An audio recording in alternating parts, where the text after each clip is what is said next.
Indian ভারতের পানি উদণ্ডলের পানিটা আসে কালিকাপুর, বীরচন্দ্রপুর, সাহেবনগর, আবদুল্লাপুর, গঙ্গরচর, হাতপাড়া, এরপরে রহিমপুর, এইসব এলাকা পুরো আখাউড়ার দক্ষিণ প্রায় 8-10টা গ্রাম পানির তলে সরকারের কাছ থেকে আমরা এখন পর্যন্ত কোনো কিছু পাই না। এইমাত্র একটা নিউজ আসছে, ডিসি সাহেব 20 কেজি করে চাল দিচ্ছে।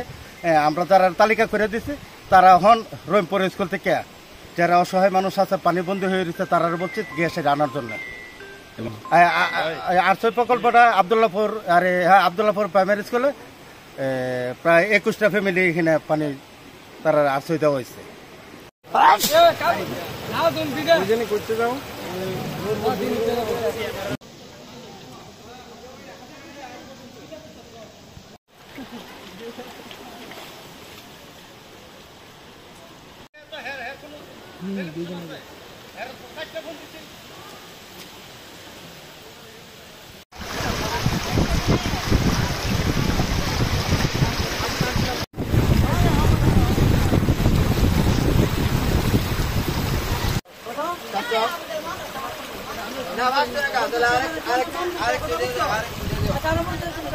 না